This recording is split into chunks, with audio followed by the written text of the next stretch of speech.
This station is now the ultimate power in the universe. We would be honored if you would join us.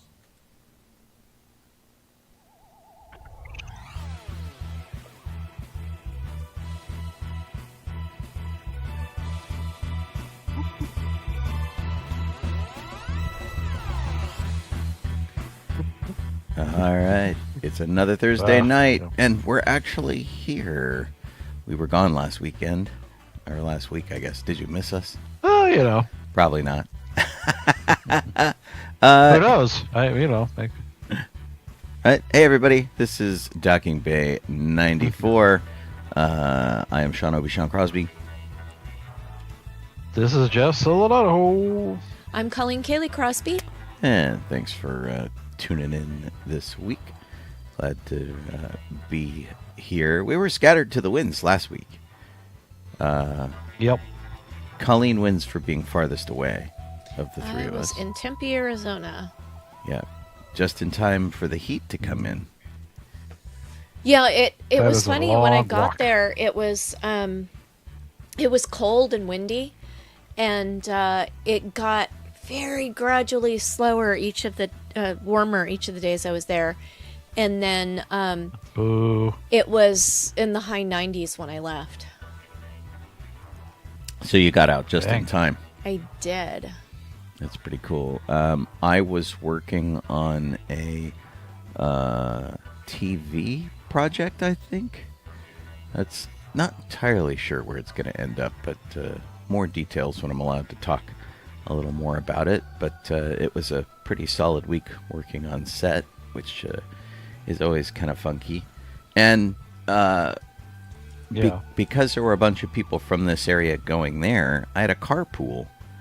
And so I had a couple people for a few days. I filled the car for another, and yeah, it was kind of really interesting. It certainly made the trip out a little nicer because it's like a 45-minute trip, 45 minutes to an hour into Hollywood. So yeah, so that was kind of a neat and new experience for me because generally I haven't had a car I could carpool with people in, but I have 4 seats, right? So, Oh, okay. Yeah, it was great. That was kind of a neat experience. And then, did you have a shift last Thursday, Jeff? Yeah, but it actually was. It was just a short one. It's like a 4-hour shift. I was off at like 7 or something. So, for whatever time, 7:15 or whatever. Was it a Star Wars night? I would have only missed like the beginning of the show, but Yeah, I worked till 8, and I wouldn't have been home until 9, and it was bad. Was it a Star Wars night that night? Is that why you got off early? no. Star Wars night started on Tuesday. Oh, this okay. week. Okay. I Yep. thought maybe it was going last week. Interesting. No, my last day I was worked until like, 10 something. What time did I get out? What is it? Like around 10 something on Tuesday? I think it was around 10, and like 6 to 10 or something. And it was interesting. I mean, it was the weirdest situation where normally, if I guess it's really because of Star Wars night, but normally with a Star Wars night, a regular day, I'll get there like at 4 o'clock or something, which is normally not when I start, but at 4 o'clock, and there'll be the line for the ride will be massive. It'd be like half-hour line or something, right? For Autopia? I get there and yeah. And it was like a walk-on. It was barely 5 minutes of a wait for people. I was like, "What the world?" Wow. And I think it was because of Star Wars night. Like people didn't want to. I think people are wanting to get more out of their ticket. Yeah. By coming on another day, so they can stay there for like opening to close or whatever. Because Right. this one, it's only open till 8. Until the Star Wars night starts up. So The actual evening starts at 8. it took me forever to get out of my house on Tuesday. I couldn't find my glasses. We had a handyman painting in the backyard. The turtles wanted to be fed. Like, my radio show was over at 11, and there was always like another thing that needed to be done. And so I didn't get to the park until almost 6 o'clock. And oh boy. That's not much time. Yeah, and so I walked in, and you always feel compelled to go now because you have these reservations, right? And you don't want to get dinged for not using your reservation because they keep track of them now. And and I thought, well, okay, I'll go. And so I made it to the entrance to the park, got off the tram, walked over, and the lines to get into Disneyland because of Star Wars Night were stretching all the way back to the entrance to California Adventure. It's an absolutely Sounds huge about right. Yeah. mob. And so I got there just in time for them to open the exits as an entrance.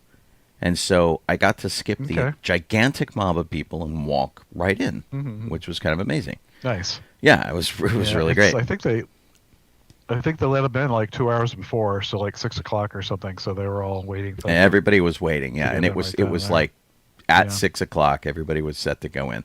And so I went in. I kind of just wandered around, said hi to some people. I didn't know you were working, and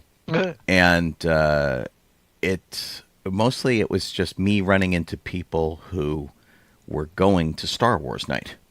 And we're already there. They were already in costume, and I have an idea for Disney. Disney needs to hire us so that we can be stationed somewhere in the park, so that we can do costume adjustments and minor repairs. And we already do costume repair at conventions and stuff. But I saw so many people walking around who didn't know how to properly wear Jedi robes. Didn't have them situated on themselves right. I saw about 50 people with their hoods turned inside out. People who put their belt on the outside of their outer Jedi robe, so they looked more like a monk. And there were a few people that I pulled aside, and I said, "Hey, I don't want to offend you or anything, but I think I can make your costume sit a little easier on you with a little adjustment." And I'm like, this is a job. This is a thing that I think they need to have somebody do, and hire me. I never know. Yeah, I'll come do it. So that was an interesting experience. And then, of course, they kicked us all out at 8 o'clock. The benefit of going, though, was I did get the Star Wars popcorn buckets, which I thought was pretty cool. And so, let's see here. The first one, and I'm not entirely sure that I was supposed to get it, because people keep telling me that this was only for Star Wars Night, is this fairly sizable Tauntaun. This is pretty big. Yeah. You could probably fit like a G.I. Joe size figure on here. At least. And looks a little, pretty big. So the popcorn goes under his saddle. He's got a speaker in him.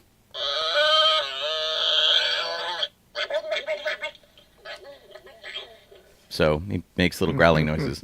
And I wasn't initially going to get him, but I thought, well, we sing a song at Life Day about Snowy the Tauntaun.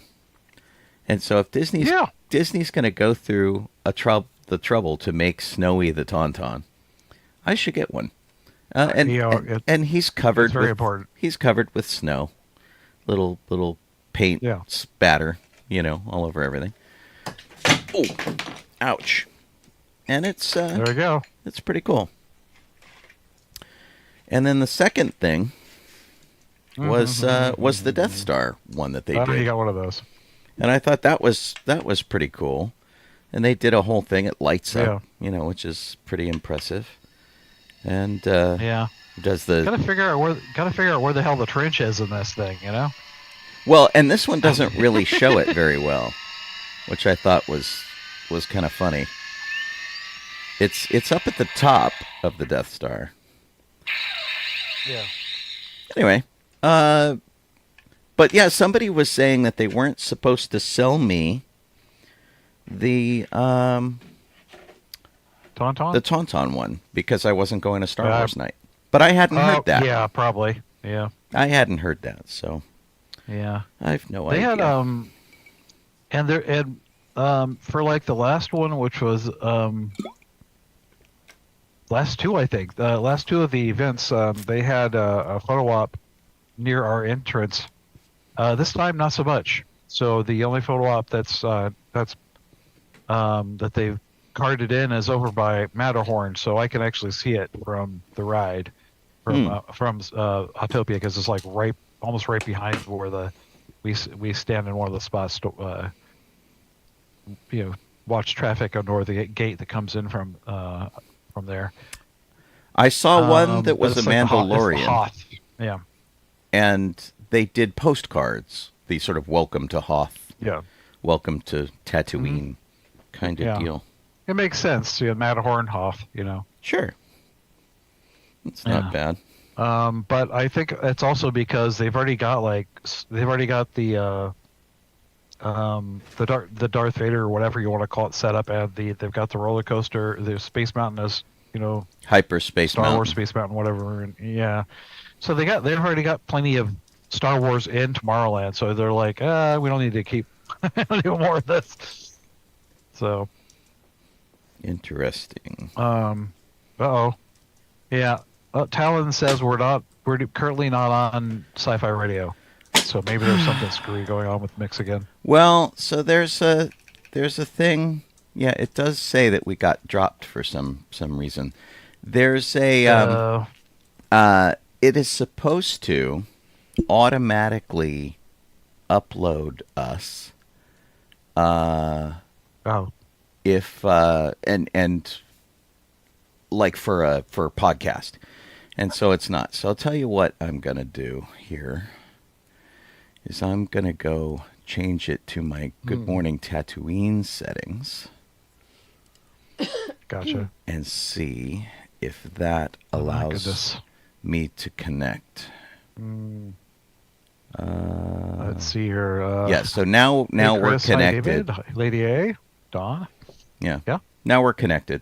But there's something, I set it up, I had Gene check it out, I used whatever passwords he gave me, and it did not So we're up again. let me connect.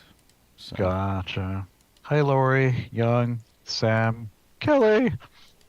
There we go. I think I got everybody. Did you get everybody on Twitch? Yeah. Okay. I missed that part. Did I miss anybody? I don't think so. I don't think so. Okay. That was fun. Are you guys all finished talking about Star Wars night? Star Wars. I mean, for my part, it's not really Star Wars night. I was pretty much Season of the Force. Yeah. Sean? I was for the most part, my experience was basically the ride and maybe the walk to and from the ride. I didn't really have a whole lot that I saw. Yeah, they had guards everywhere who were like, these are the things you could see at Star Wars night, but we're going to keep you from taking a picture of them by standing in front of them, which I thought was always kind of funny. I didn't see. I had to guard the entrance, but yeah, I didn't see any particularly interesting like characters that I didn't normally see. I didn't see like Luke Skywalker walking around or Han and Leia or anybody like that. And I also didn't see anything that really made me go, oh man, I feel bad that I'm missing out on X thing. So. Yeah, I know. I mean, I get people asking me a lot, oh, you did go to Star Wars night? I'm like, not really. I mean, I like Star Wars. I suppose if I was going for free, sure, but I can't go for free even though I work there. But I'm doing Star Wars like several times a month. I don't know what you would say, as charity, and it's like I don't think I really need to dress up and go for that. Yeah, the Star Wars But, thing. there's things to buy. Yeah, the Star Wars thing is like, we play Star Wars all the time, but for people who don't, I'm sure it's What? really great. Yeah, it's awesome. Yeah. Yeah, and I just meant Sean was talking about the things that were Season of the Force that he got. I just misspoke Yeah. about Star Wars 9. Oh, I no, wanted to I mean- mention something I did in Arizona. What's that? My aunt and I went and saw a movie, and we just wanted to see a movie. We weren't being particularly choosy about it, so we decided to go see Death of a Unicorn, which we thought was going to be bad but funny. And oh my gosh, you guys, cheesy in the best way. Go see it. It was really fun. Cool. Cast was great. Jenna Ortega, Paul Rudd, Richard E. Grant, Taya Leone, Will Poulter, and Jessica Hines were all in it. Along with other people, but Cool. those were the main people as far as I was concerned. And they were all just great. It looked good for the trailer. It was, and it was that kind of. But it also looked dumb from the trailer. But you know how when you watch the trailer, Maybe. and you're like, okay, this could either be really bad and just horrible, or it could be bad and really fun.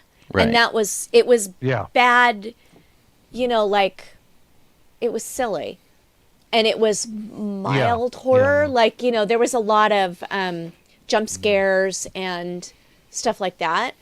And there were some really bad people in it, like bad human beings. Not bad actors. Okay. Not bad actors. They were all very good actors, but some of the characters were Oh, man. not the best human beings on the planet. And so, Nice. you kind of like cheered for some people's demise and were sad at other people. And a rollicking good time of mild horror was had by all. Nice. So That's cool. Cabin in the Woods, Yeah. maybe. Yeah.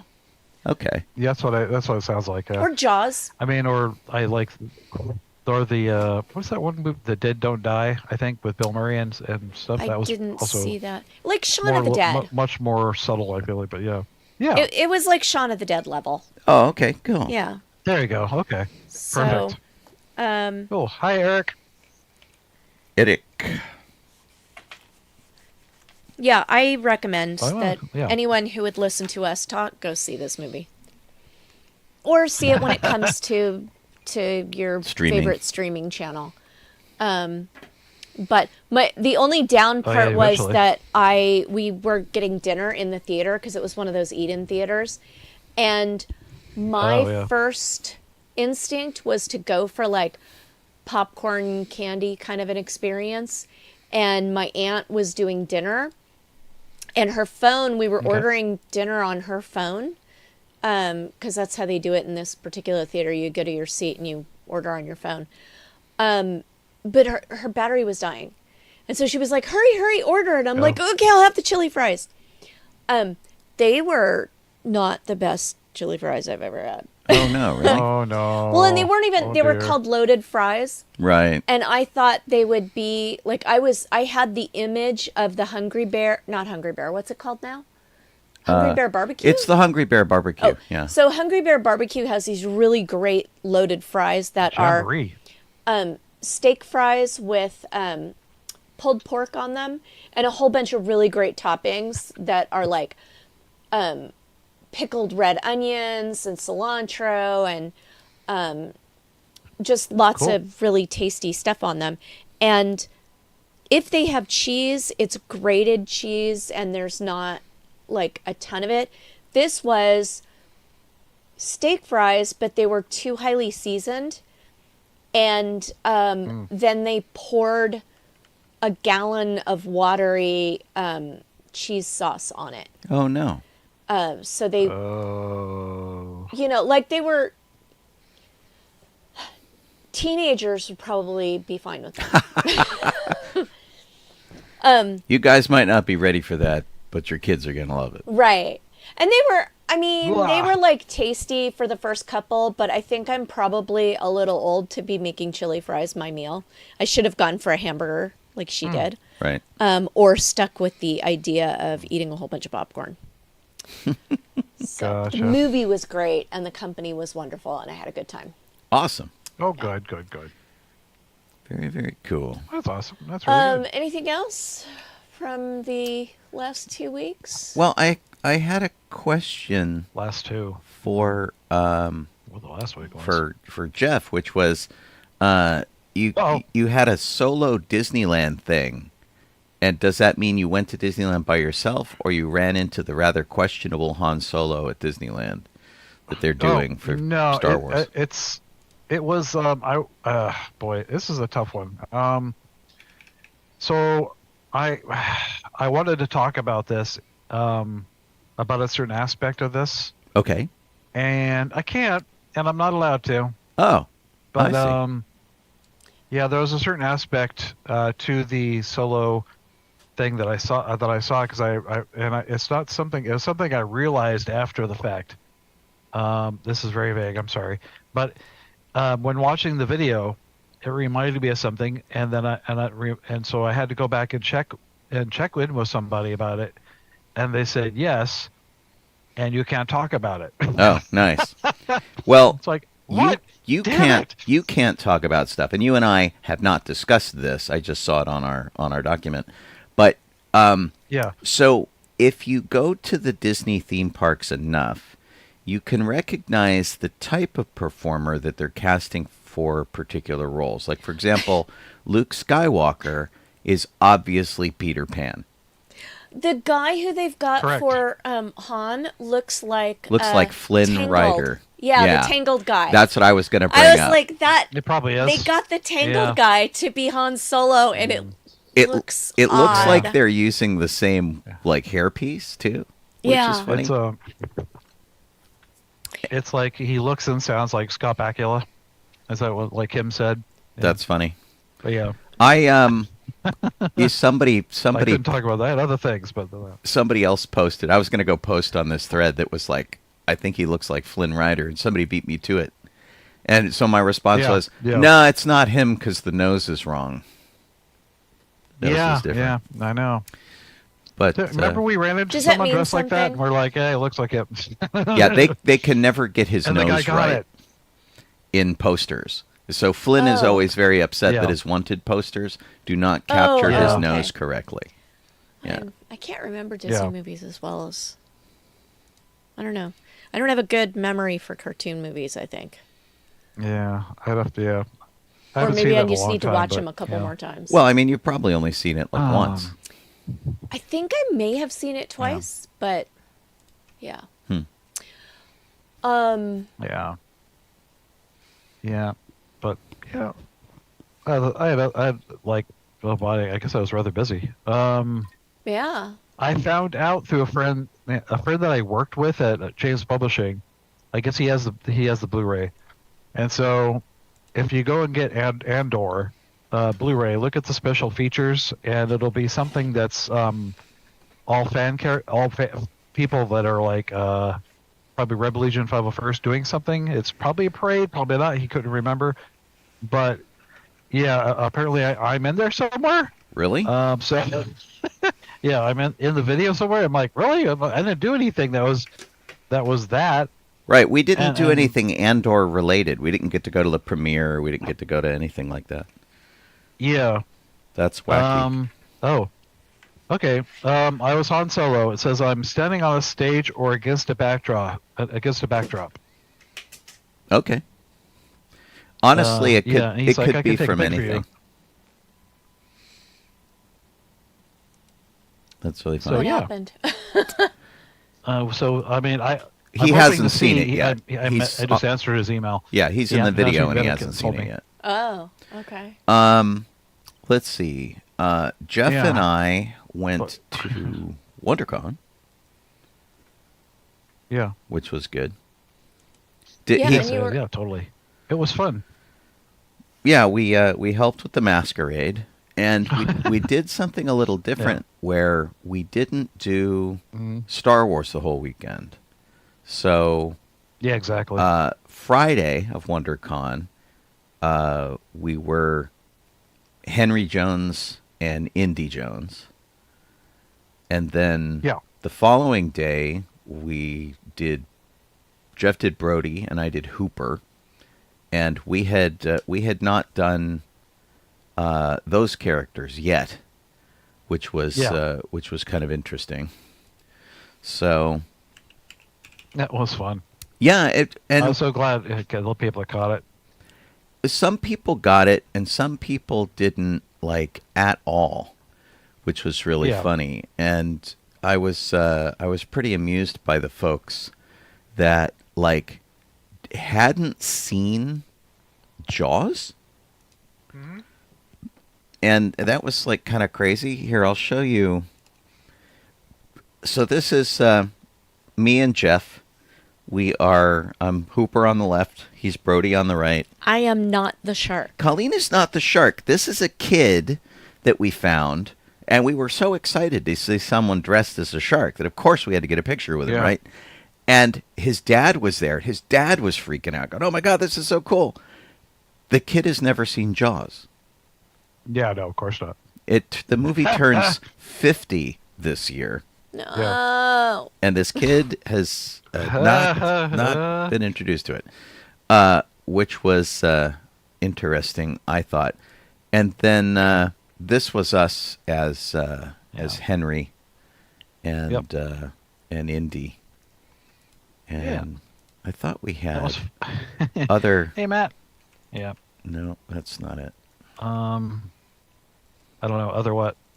I thought I had some other pictures, but they're not. You realize the equivalent coming up. If we had seen when we were 10, if someone was asking us to watch a 50-year-old movie, it would have been movies from 1927. Yeah, but which I was doing as a kid, so I don't know. I don't know. It's just funny. I was watching Flash Gordon serials and stuff when I was a kid. I wasn't. But yeah, it was interesting for sure. Yeah. And then Sunday, I wimped out and I dressed like Luke Skywalker, and Jeff dressed in a. Did anybody recognize you in your costume? Not a soul, man. Not a single soul, and it was. I wasn't expecting a single person to recognize that costume, man. Not anybody. Explain to the good people what you dressed as. Okay. If you ever watched Mystery Science Theater 3000, there is an episode of a movie called The Puma Man, and it's awful. It's like an Italian superhero movie from the early 80s, and some professor gets some magic waistband thing and can fly, whatever. But he flies even worse. He flies worse than Ralph, okay? From The Greatest American Hero. Yes, he flies worse. So that's why it's on MST. It's so bad. It's like writing, acting, the whole... It's just, woo, terrible. Hey, Liz, thank you for subscribing. Woo! This is not the best picture of your costume, but it is, I think, the only one that... yeah, I have like 2 pictures. That you're posting. So this is...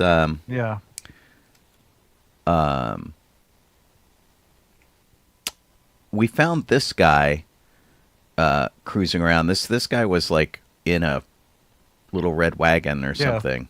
Jeff the Shark. Jeff the Shark, which I had never heard of, but there we go. And where was he when we were dressed as Jaws? That would have been amazing. I know. Dang it all. But I thought they said that. Didn't they say they were there too? Like at some point? They did, and we never saw them. Although I looked through other people's pictures, and I saw so many other costumes that I never saw walking around the floor. Yeah. It was just apparently the thing to do was just stand outside the convention center and watch people go by. That's apparently how you saw all the costumes, because otherwise it was. There you go.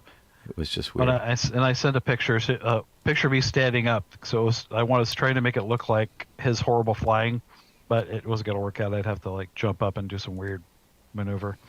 There you go. Yeah. I think we Dawn have that wants to picture see- somewhere, Dawn. Dawn Yeah. wants to see one of those pictures of the three of you. Oh, Which I The- think They I did think Sean take has because that I one. I saw don't one. have that one. it's what I was trying to get at in Jeff's feed, but somehow Okay. I couldn't. Couldn't Couldn't find it. get at it. Yeah, let me Huh. go back to it Weird. and see if I can Okay. get at, because there's a whole stack of pictures in there that I know Yeah. we took, and I sent them all to Jeff, and I was pretty sure I sent one with Yeah. with Dawn, who dressed up as Quint, although poor Dawn was just not Yeah. feeling well. Forgot part of his costume, had like a stomach bug. It was a bad day for Dawn. Oh. Yeah. I was And, doing better. That's all I know. and I don't Jeff the Shark is a Marvel Comics character, Liz. He's a baby shark. you don't feel bad. I didn't baby- know him yeah. either. And just because it's here, Colleen, by the way, is in fact perfectly land shark. capable of dressing as a shark. Oh yeah, I am. Aha! So, just saying. Yes. And let me see if I can find. But we didn't buy that costume, so it's still Right, that came from Target. Yeah. She was just trying it on just for fun. Yeah, gosh, I can't find the picture, and I know I sent it. I know I posted it somewhere, and I Yeah. just can't locate it. But if I find it later, I'll throw it up. I can look it up on my phone, Yeah. but we'll see. And then we did Yuri's Night, which is the World Space Party. And so there's a whole bunch of us in Yeah. front of like a helicopter. It's supposed to be like the Waymo of helicopters. And you basically just sort of book a passage on it. And I guess they're starting to load them up in the Bay Area. And so they wanted us to take a picture Yeah. in front of it.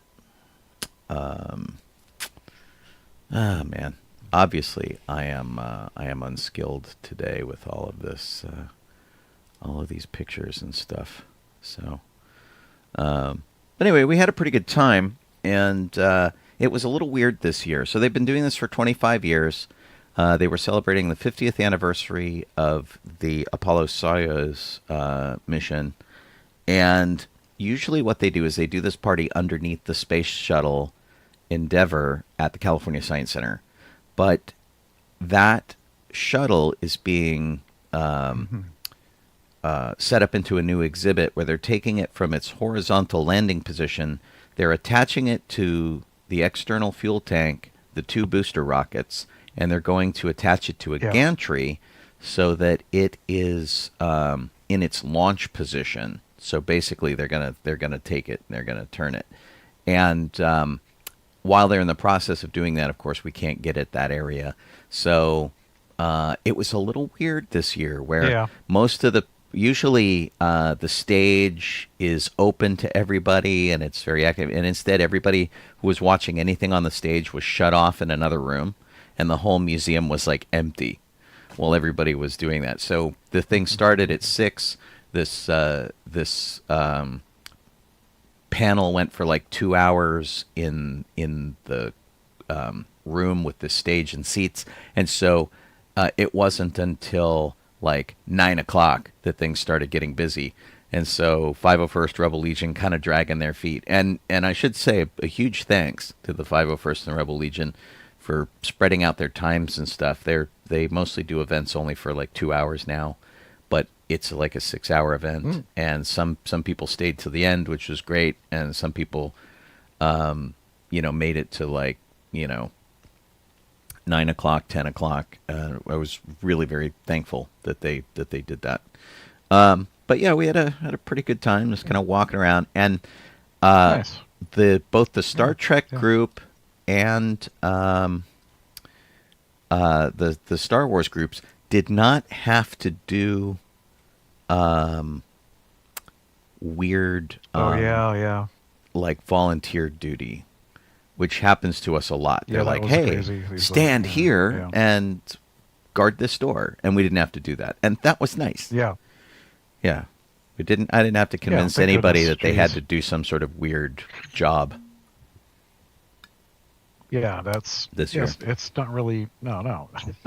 Yeah. So Exactly.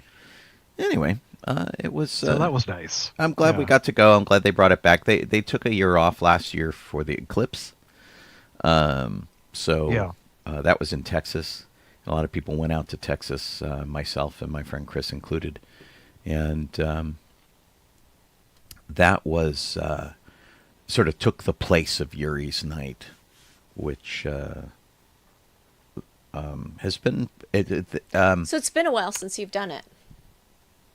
Yeah, There you go. yeah, and then there's the Los Angeles one, which I think was the first one, happens a week earlier than the rest of the country. So if you want to, you can go to yurisnight.net and you can look up and see if there's a Yuri's Night party near you, if you want to go. And they have astronauts who come and speak. It's usually at a science or air museum, and they do them around the country. So and around the world, in fact. So it's actually super cool. Cool. Neat. Yeah, it's always fun. Let's see. Other fun things that were on my list that I probably should get through right now. So get it over with. I actually was able to do something that I'm probably not totally supposed to do, but I did it anyway because Greg was the lead on Autopia. I just started. They put me on the Y utility, so you get to use the little intercom thing. Oh, cool. For incoming drivers. Yeah. So I just started rolling off with characters. That's funny. Doing the spiel. Yeah. It's like Like Dubit what Schmertz characters and, are you not know, allowed to and say? Stitch. Yeah. Oh, I see. Cool. Huh? I was trying to figure Yeah. out So I what. was doing the impressions of them. Neat. That's cool. And they were okay with like that? Kermit That and wasn't all a, that, yeah. wasn't a problem? Apparently, they didn't say anything. Like half the time, the mic was only working like half the speakers, so it's like whatever. But I found that I have to like stretch the cord way out, lean way back for it to actually function right because they need to fix the wires. That's really funny. Like probably pop out, solder them or something. So I mean, there's that. But they have little people like kids were all happy and they're all Stitch, yay! 'Cause Stitch was a little harder. He's so silent sounding, but Right. it worked. The people liked it, and that was the entire reason I wanted to do it. Well, that's a good way to so get that people to succeeded. pay attention to your instructions.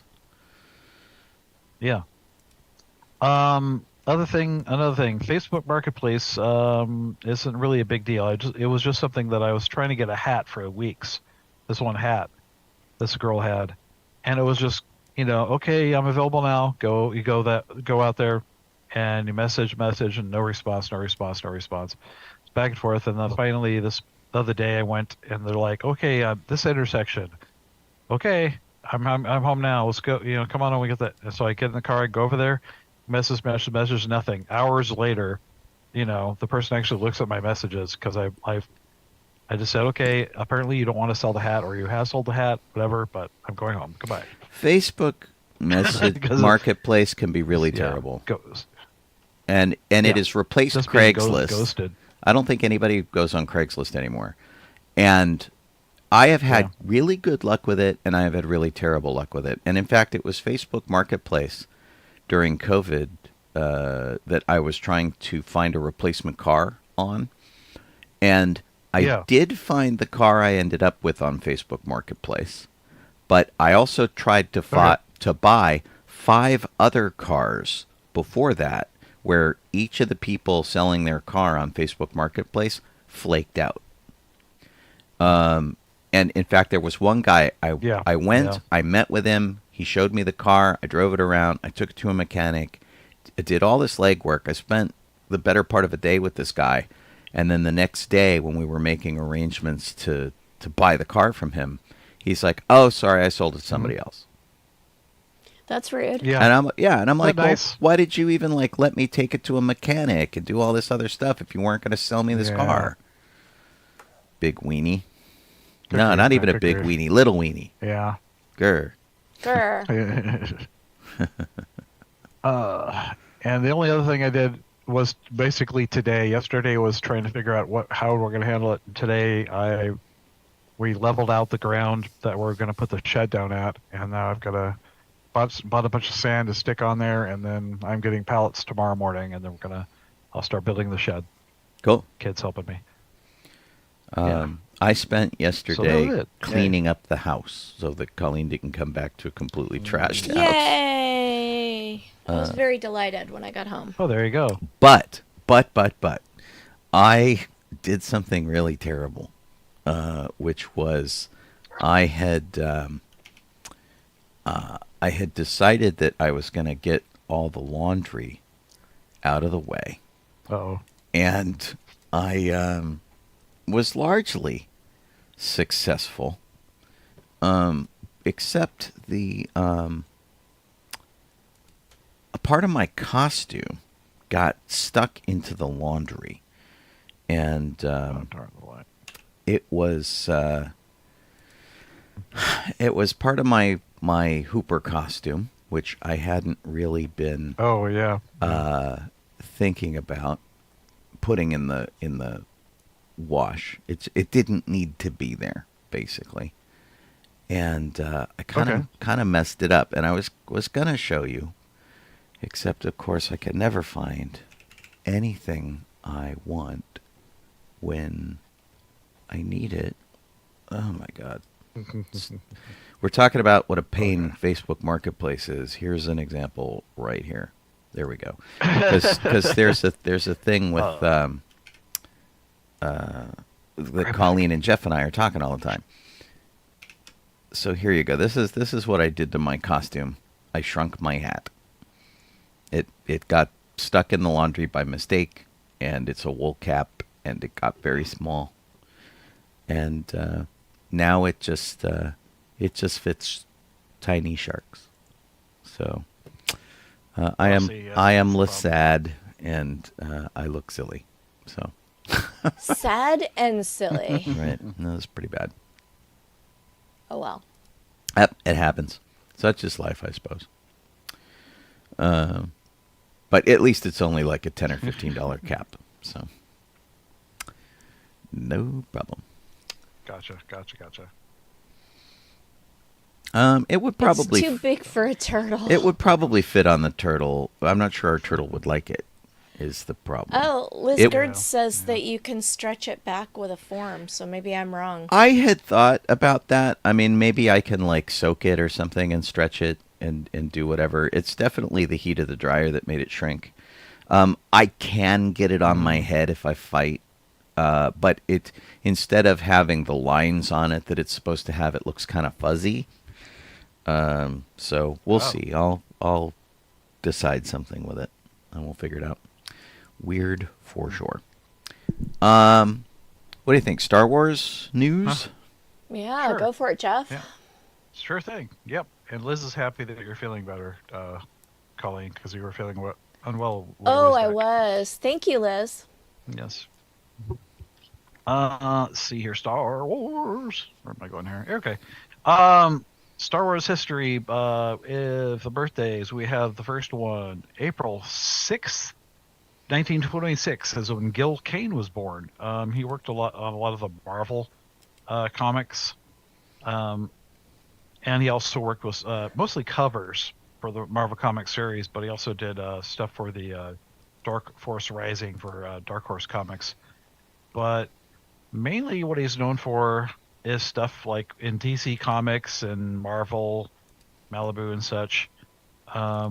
He recreated the Atom and Green Lantern, reinvigorated them, so to speak. So that's mostly what he's known for. This is one of his Green Lantern covers, and it's pretty standard comic fare. Not too bad. Yeah. Let's see here. But that's him. Like I said, he worked on the comics for Marvel and such. Birthday number 2. is April 10th, 1929. Microphone. There you go. Max von Sydow was born, and we know him from, let's see here, Laura Santeca from The Force Awakens for Star Wars. And then a whole bunch of other stuff, like, Ming the Merciless. In Flash Gordon, 1980. And if you go way back, so much. Max von Sydow was in The Seventh Seal, which you probably know more from parody than you do from the actual movie. Not everybody has seen it, but it's the film in which the main character plays chess against death during the Black Plague. So it's like super. It's Ingmar Bergman. It's a super art film kind of a thing. Yeah. And it's so far from like Flash Gordon that that it's almost funny. He was in Minority Report. Yes. He's done all sorts of tremendous stuff. And he was Vigo the Carpathian, the voice anyway. The voice, yeah. The body was a wrestler. And I think the body was very upset, much like David Prowse, that his voice was replaced. Well, I wonder why. It's like, oops, yeah. How would that have sounded, whatever. And he was, I think he was Belgian. That was it what else? I thought it was, actor was, and I thought it was like Swedish. But it was strange. And he was also Max von Sydow was in the Young Indiana Jones Chronicles as Sigmund Freud. Oh yeah. So pretty cool. I was hoping he did voices or something other than previous for Star Wars, but I don't think he did. I don't think so either. That's a bummer, but yeah. In any case, huge 164 day in credits just for acting. So he had a long run for that one. Definitely. Yeah. Next up we have 4 of these darn things. April 7th, 1946. That's when Stan Winston was born. And let's see here, Stan. Basically anything that was like Lucasfilm, he worked on pretty much. But right. But he was he was a phenomenal makeup and special effects guy. Yes. Jurassic Park, Aliens, Terminator, all of that kind of stuff, and just revered in the business. The Stan Winston Company still perseveres. I think they've changed their name since he passed, but Galaxy Quest, Batman movies, Edward Scissorhands, Friday the 13th, just like all of this stuff. I know. An incredible career going all the way back to the 1970s, where he did Battle for the Planet of the Apes as one of his first credits. And I'm trying to see here. It just says he's I'm not exactly sure what exactly he did in Star Wars. I'm trying to find it. He did Chewbacca's Family for the holiday special. That's what he did. Woo! There you go. I was trying to figure out what exactly, because I couldn't find anything on DB. I'm like, Star Wars. I'm like, scan through it. I'm like, what did he do? Right. Because that was like Rick Baker. So yeah, for the most part, yeah. Well, and most of the Hollywood most of the Hollywood makeup guys were pressed into service for working background in Star Wars and things like that. And then he did one of your favorites, Amazing Stories. Yes, in the 80s. But yeah, that's pretty funny. He's got a whole bunch of like credits that like keep going, like additional crew, where he had weird jobs, and like on the Terminator 2 3D attraction at Universal Studios and stuff like that. Oh, I know. It's just a lot of really cool stuff. He and his company did an awful lot of good work. I don't know how successful he was at things that you knew what they were supposed to look like, kind of setup was. But obviously, anything you didn't know what it was supposed to look like looked great, amazing. So Right. like the dinosaurs and everything, and the T2 skeleton, T800 skeleton and stuff. That's pretty awesome stuff. Last birthday, April 5th, 1950, A.C. Crispin was born, or Anne C. Crispin. And for Star Wars, Anne wrote a lot of stuff like the Star Wars Han Solo trilogy. So this is like the newer stuff, I think. The second Han Solo trilogy, because Brian Daley wrote the first one. Yeah. And then there were like the tale of was there some short stories and stuff, and yeah. Oh yeah, Tales from the Mos Eisley Cantina and Tales from Jabba's Palace. She contributed to also, which is cool. But her and then other stuff, Star Trek and stuff. Yeah, I mean, she's got a long list of working in other franchises. So, wow, V, cool. But yeah. She's like, even Pirates of the Caribbean, really? Well, I got to find that one. I'm not sure one of those, but yeah. So there you go. That's it for the birthday portion. Hooray! Okay. Tweet. Now the other part.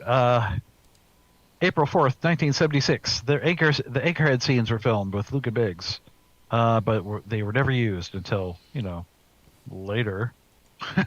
Well, stills from them showed up in the storybook. So they say. And and it's definitely a source of Mandela effect for many people. Yeah, I thought I saw them in the theater, but apparently I didn't. Yeah. So yeah. Well, I mean, the only thing I saw in the theaters was when he looked up in the goggles and he saw little lights going blink blink blink in the sky. That's all. And then when I saw the trail, the little shots they did, like when they showed that later on the Blu-ray or whatever. I was like, wait a minute. Right. I remember that. Yeah. So, see, April 7th, 1976. That's when Variety reported that Mark Hamill was cast for the lead role of Luke Starkiller in Star Wars. And people went, what? Who? And last but not least, April 9th, 1984, Richard Edlund, Ken Ralston, Dennis Muren, and Phil Tippett all got Special Achievement Awards, Oscars from the Oscars for Return of the Jedi. Best Visual Effects. Sweet. Cool.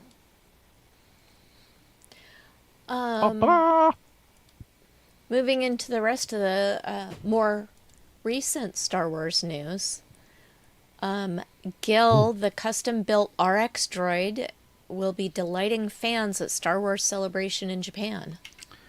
And a lot of people right now, if you know a lot of Star Wars fans, you're seeing a lot of folks make their way to Japan because the convention's in 9 days, maybe. It's coming. Colleen and I were there exactly 2 years early. Which was funny when we took our trip to Japan. And so now I'm watching all these other people retrace our steps. And some of them are doing stuff we didn't do. Like we went to the Skytree Tower, but we didn't go up in it. And so my friends are like, we went up. We took pictures and stuff. This is a picture if you're watching. Some people went to Disney. Yes, lots of people going to Disney. Like Alan, who usually listens to this show, he's there now. And he went to Disney. And is apparently playing a concert. Yeah, that was wild. Yeah, he's in a band called Refrigerator, what? And it's I don't know if his whole band's He's playing. doing a concert? Yeah. So that's pretty funny. That's cool. This picture I have up here, this is Gil. Gil is an RX DJ version of the droid. This is DJ Rex.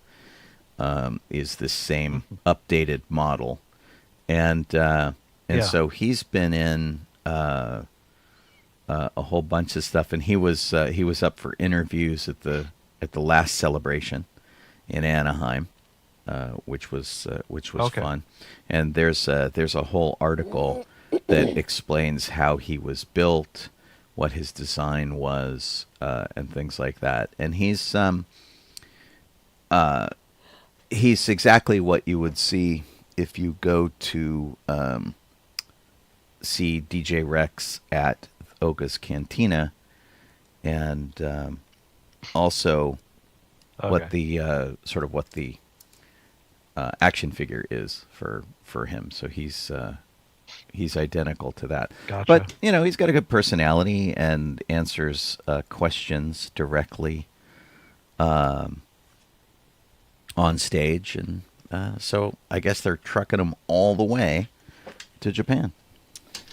Well, and he's probably small enough that it's not horrific. Yeah, I mean, he's like 3 feet tall. You could get him in a really big suitcase. He's about the size of an R2, I think.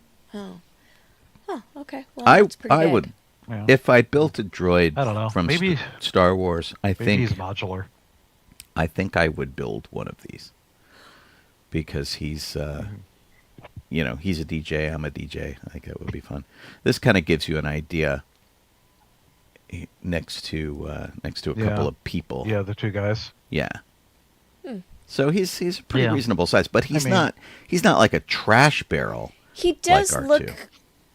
He's more like slender. Jeff said, he does look like you could take his head off and ship it separately. Yes, exactly. Yeah. So, Yeah. but anyway, there's quite an extensive article about him and his debut on the stage. This was the stage that was next to where we parked our cars in Anaheim. Oh yeah. Which was fun, and he's pretty neat. And I like the droids that you can perform. They have like character. Like I like R2-D2. He's pretty neat, but there aren't a lot of there's not a lot you can do with R2.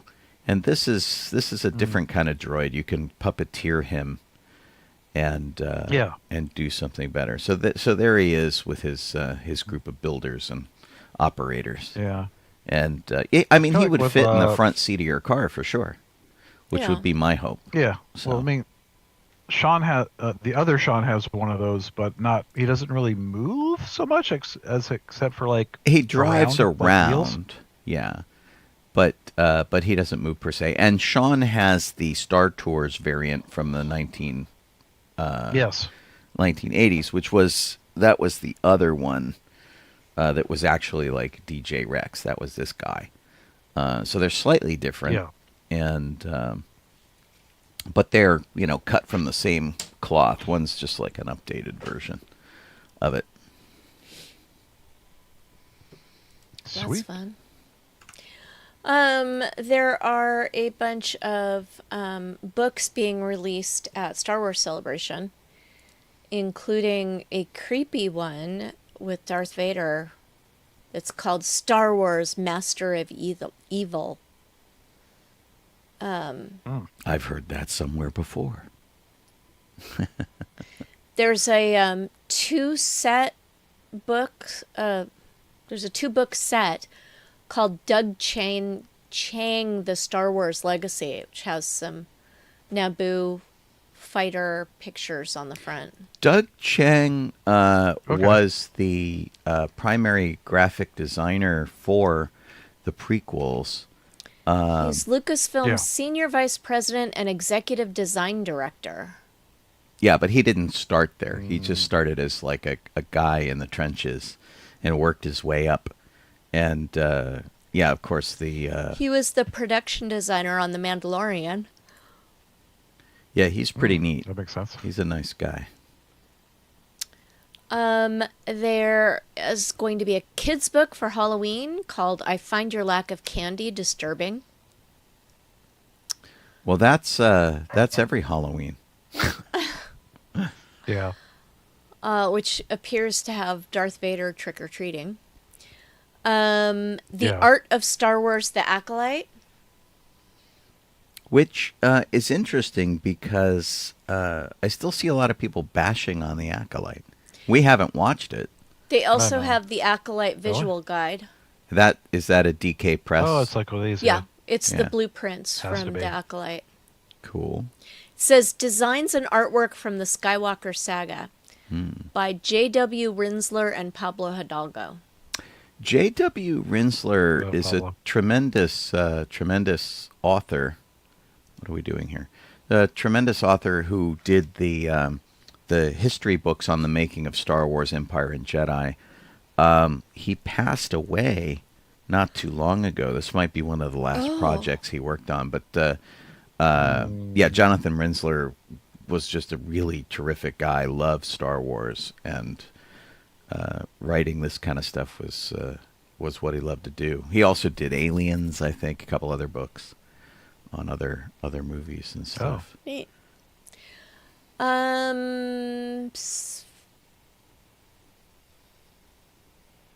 So then they've got, the descriptions are underneath, and I thought they were above, so I got confused for a minute. Yeah, this whole page is kind of the final a mess. book that they talk about in this article is called Star Wars Women of the Galaxy, which celebrates Bix Kayleen from Andor and Dedra Miro, also from Andor. Oh, okay. Nice. Omega from the Bad Batch, Peli Motto from the Mandalorian, Aver Chris from the High Republic, Shin Hati of Ahsoka. I And can't. it's coming out April 29th. I can't look at these, and especially Deirdre. I look at Deirdre like, get that for me, would you, Deirdre?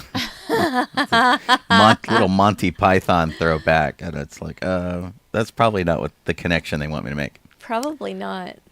Hey, let me jump in here and remind you guys that you are listening to Docking Bay 94 at sci-fi.radio. It's sci-fi for your Wi-Fi. That's the station that we've been on for many, many, many years. It's all nerd music all the time, and except when you've got live shows like this happening. I do a morning show from 9 to 11 Pacific time. We're here from 7 to 9 Pacific time. Go to sci-fi.radio as the URL and look at the schedule, and it will change to your local time zone. So if you're listening to us by audio, that's how you're doing it. Thanks for doing that. Yeah. If you are seeing us, you could be seeing us on Facebook, on YouTube, on Twitch. However you are hanging out with us on that, we are grateful to have you guys here. I'm Sean Obi-Shawn Crosby. This is Jeff Sullivan. I'm Colleen Kaylee Crosby. Kit Boba-Kit Sovine does our show control document. She is out working at the ballpark tonight. So we're thanks to her, and sorry she's not here.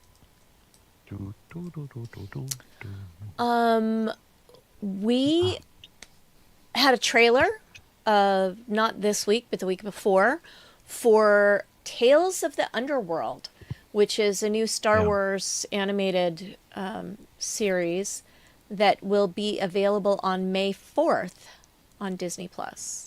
Of course. So you can take a look at that trailer and see whether you think you like it. That features, I think, Nika Futterman as Ventress. And it's weird because if you watch the Clone Wars, you mostly saw Ventress with no hair. And now she's kind of got like hair and stuff. It looks very different. I think it's a better look for the character, which is because I never really cared for the character very much at all. I mentioned that it's a series. There are 6 shorts, so it's not a full-on series. I think this is very much like gotcha. the one that we saw that featured Ahsoka and Count Dooku. Right. It was like Tales of the Jedi or something like that. And I think this is a sequel to that. Yeah. I wonder if they would do an animated version of Tales from the Cantina. That would be good. great. I would like to see them reinstate some of those tales from Legacy, Legends status and bring them back. Because a lot of the stories were actually really good. They were. And I mean, there's a bunch of them, so they could even narrow it down and just pick like the very best ones. although they were all pretty good. John Yeah. Boyega is it's a very clickbait headline. Yes. So take this Yeah, with a it grain is. of salt. But he is kind of calling out fans a little bit. Yeah, the headline is John Boyega criticizes Star Wars fans for not accepting black characters in main roles. And I'm sure he has a point. Well, and he caught a lot of flashback when he, like, in the trailer came out for Star Wars, and they showed him as a stormtrooper, and he was black, and people went, oh, they got all bent out of shape. Because it had been, like, Lando Calrissian, who started out as the bad black man, and then got a redemption by the end of Return of the Jedi, and of course came back for these later movies. We had Sam Jackson, who, you know, was on the Jedi Council, like arguably head of the Jedi Council. And, you know, they were sort of both kind of in the background. They weren't like super main characters. The quote that he has here is pretty good. He says, let me tell you, Star Wars always had the vibe of being the most whitest elite space. It's a franchise that's so white that a black person existing in it was something.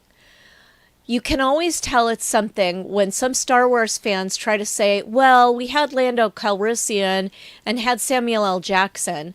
It's like telling me how many cookie chips are in the cookie dough. I think it meant chocolate chips Right. are in the cookie dough. He's British. It's just like they just scattered that in there, bro.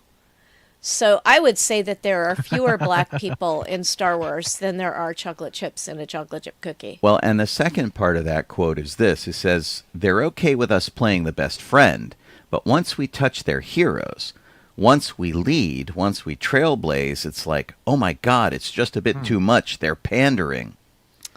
Yeah. Which sucks. Yeah. And it's you know, that we're still hung up on that is pretty freaking sad. Yeah. The fans, yeah. A lot of people upset that people of color made their, like, remember Rose Tico and all the flashback that Kelly Marie Tran got. I think it was particularly difficult for John Boyega, though, because and for people of color who were hoping for a main character of color, because they brought up John Boyega and they brought up the woman whose name I've forgotten. Rose? Not Rose. Ray?